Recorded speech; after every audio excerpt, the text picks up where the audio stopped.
हाय, hello. तुम्हा सर्वांचं स्वागत आहे आमच्या चॅनल अद्विका अँड मॉममध्ये.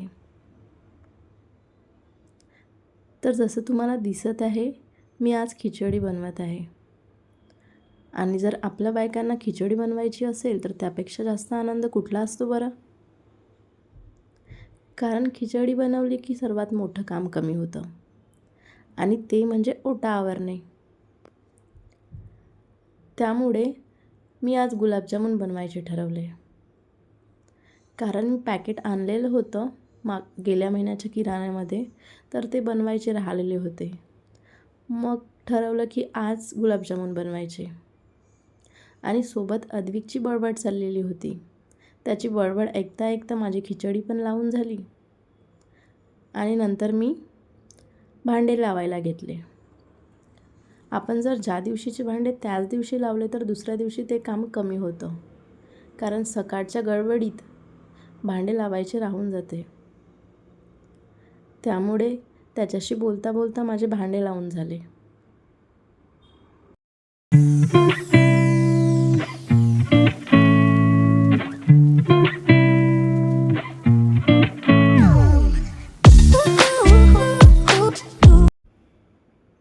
भांडे आवरून झाल्यानंतर मी 2-3 भांडे होते ते घासून टाकले आणि ओटा क्लीन करून घेतला. तसा ओटा क्लीनच होता, बस थोडा पुसून घेतला. तर आता गुलाबजामुन बनवायच्या आधी मी तुम्हाला एकदा माझा किचनचा ओटा दाखवते. तर असा आहे माझा किचनचा ओटा. आता घेणार आहे मी गुलाबजामुन बनवायसाठी. तसं तर सर्वांनाच गुलाबजामुन येते मला माहिती आहे, बट मी हे पॅकेट आणलेलं होतं आणि सर्व पॅकेट मी ओतून घेतलं. आणि कोणी दुधाने पण भिजवतात तर कोणी पाण्याने पण. मी साधं पाणीच घेतलं आपलं आणि पूर्ण मळून घेतलं. ते आपले जे तळहात असतात त्यांनी असं रगडून घेतलं त्याला, जेणेकरून जेव्हा आपण गुलाबजामुन तळतो तेव्हा त्याच्यावर कोणत्याही प्रकारचे क्रॅक्स येत नाही. ते व्यवस्थित असे तळले जातात. त्याच्यामुळं व्यवस्थित असं मी त्याला मळून घेतलं आणि त्याचा एक गोळा तयार करून घेतला. आणि मग काय गुलाबजामुन बनवायला घेतले. छोटे छोटे गोल बनवले.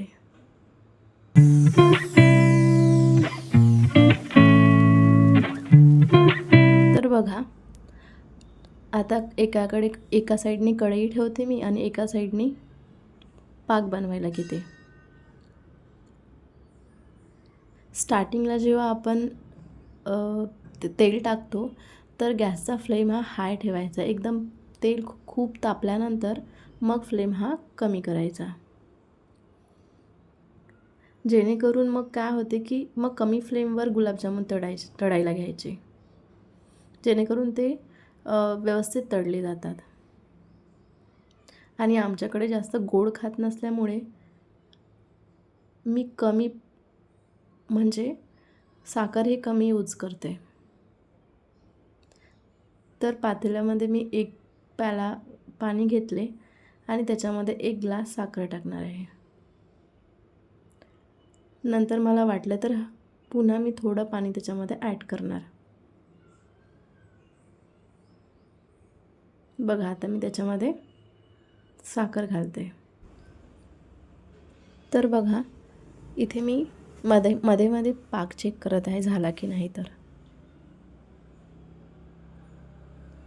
आणि गुलाबजामुन मी अशा प्रकारे सर्व गुलाबजामुन तळून घेतले.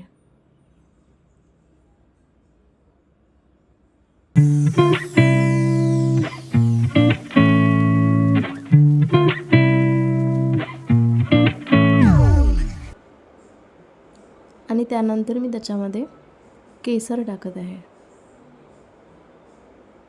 ते तुम्ही स्किप पण करू शकता. अवेलेबल असेल तर टाकायचं, नाही तर नाही टाकलं तरी चालते. मी कधी टाकते कधी नाही टाकत. बघा, मी असा चेक करते पाक.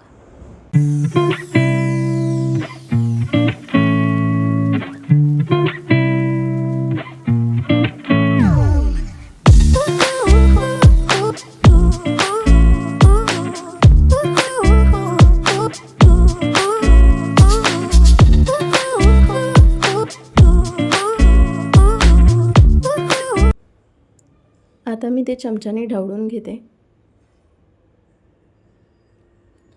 आणि हा झाला ऑलमोस्ट माझा पाक रेडी. आता त्याच्यामध्ये मी एक एक करून सर्व गुलाबजामुन टाकणार आहे. पहिले गॅसची फ्लेम बंद करते आणि मग त्याच्यामध्ये सर्व गुलाबजामुन टाकून देते आणि त्यानंतर मी त्याच्यामध्ये घालणार आहे वेलची पूड.